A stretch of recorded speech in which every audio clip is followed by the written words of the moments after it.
याद रखो मेरी इस बात को, एक दिन आएगा जब भारत की पार्लियामेंट में किसी मुसलमान का मॉब लिंचिंग हो जाएगा।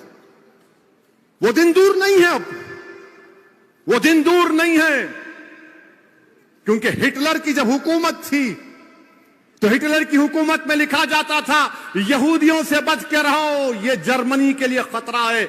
आज यहूदी लफ्ज को निकाल दो, मुसलमान लिख दो उस पर।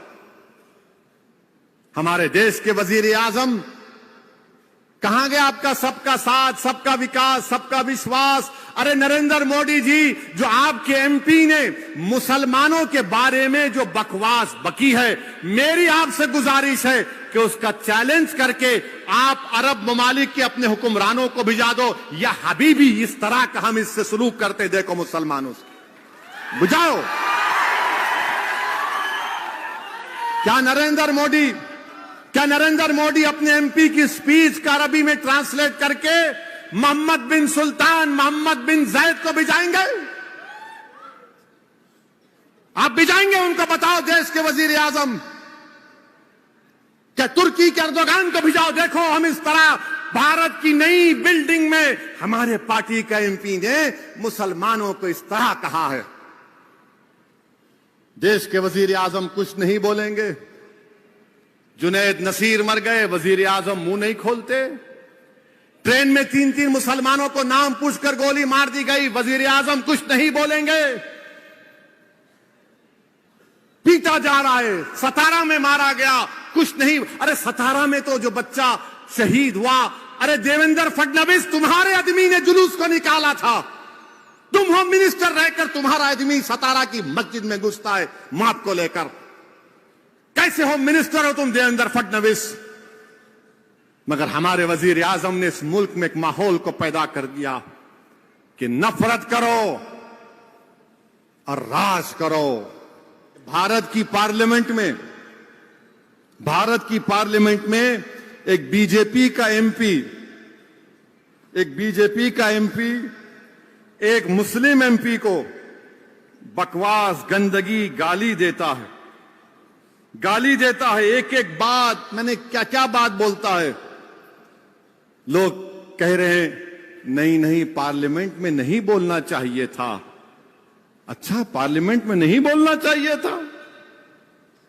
बोले कि नहीं उसकी जबान खराब थी। अच्छा, जबान खराब थी? अरे ये तो अवाम का नुमाइंदा है ना, तुमने इसको वोट डाला।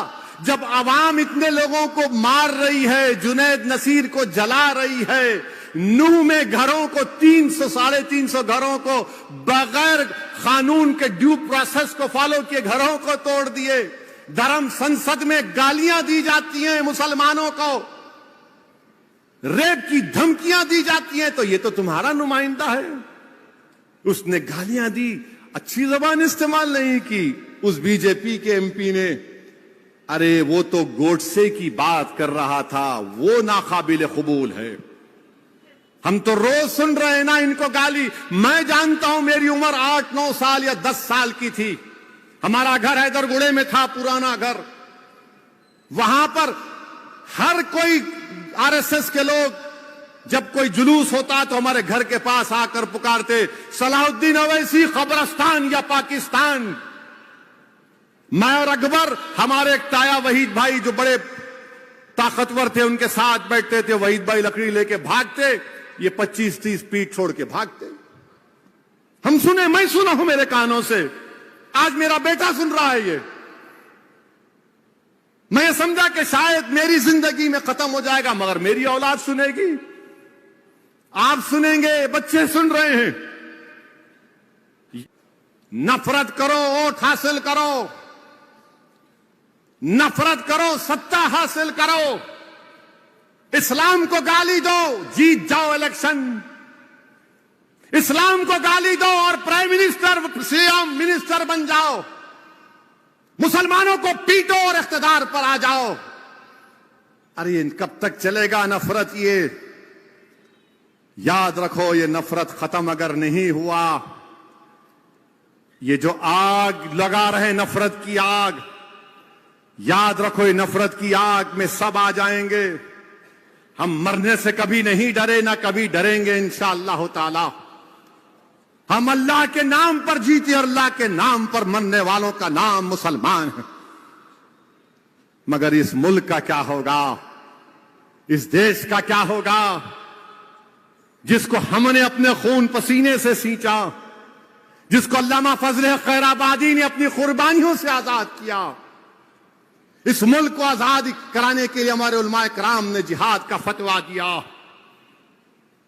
मौलवी अलाउद्दीन, मौलवी इस्माइल काला पानी की सजा काटे, मगर आज देश की पार्लियामेंट में गाली दी जा रही है और बीजेपी सिर्फ उसको नोटिस देती है, लव लेटर देती है।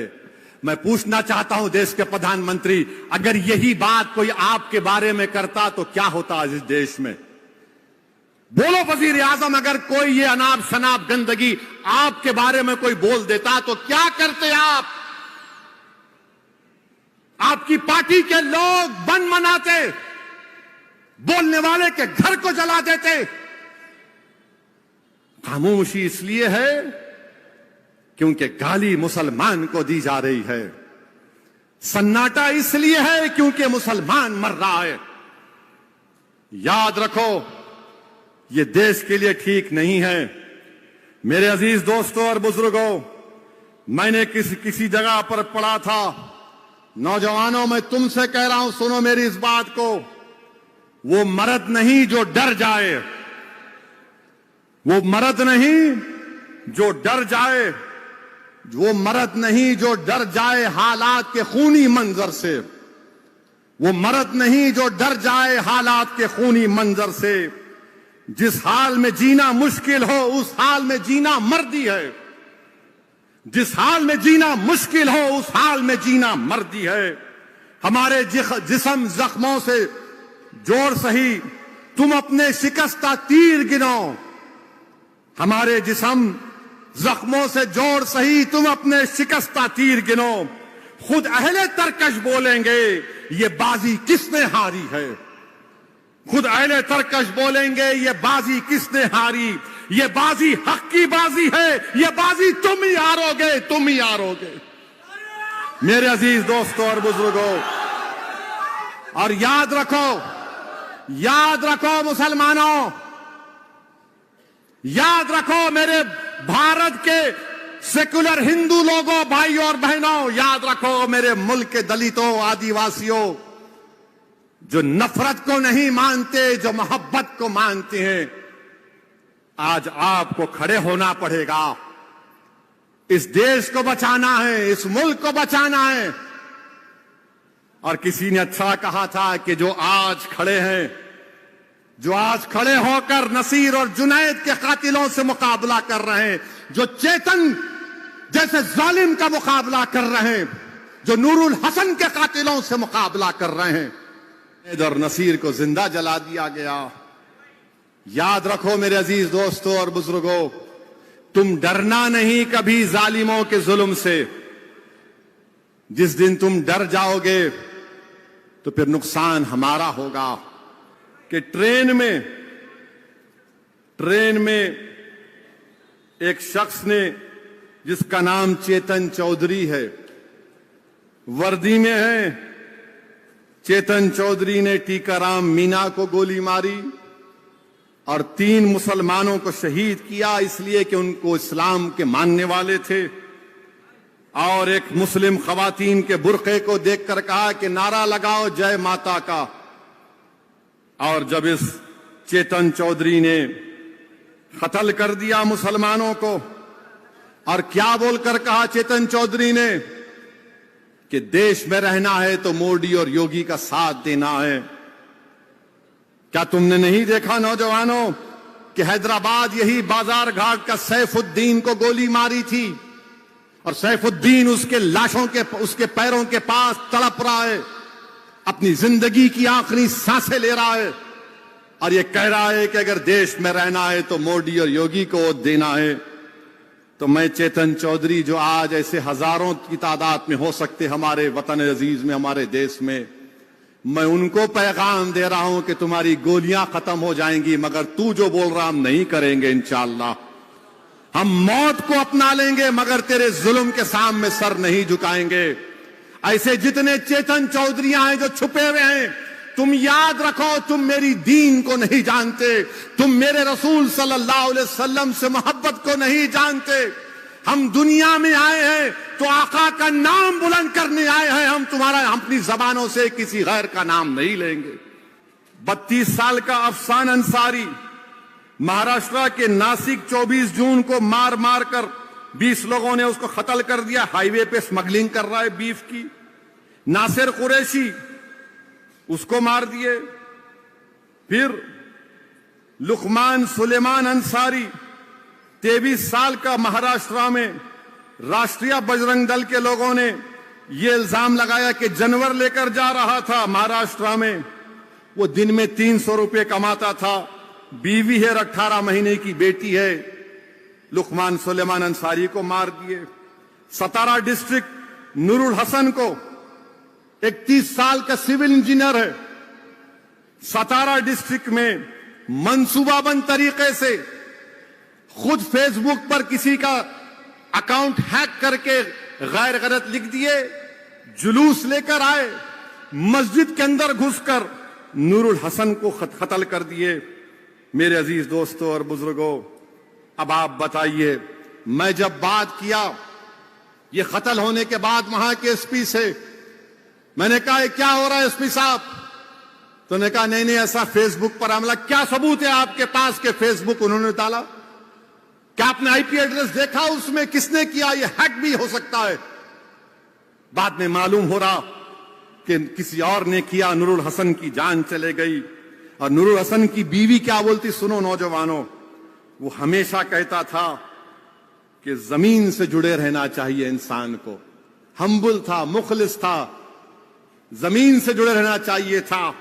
मगर आज नूरुल हसन जमीन के नीचे चला गया। नौजवानों, उसका बाप कहता है कि जिंदगी में जीने का कोई मकसद नहीं रहा। अकोला महाराष्ट्र में 40 साल का विकास गायकवाड़ दलित है, उसकी ऑटो रिक्शा में जा रहा था, उसको खूब पीटा। क्यों पीटा? विलास गायकवाड़ को उसके ऑटो के पीछे लिखा था KGN, ख्वाजा गरीब नवाज। बोले मुसलमान है उसको मारो। मेरे अजीज दोस्तों और बुजुर्गों, ये वतन अजीज का हाल है।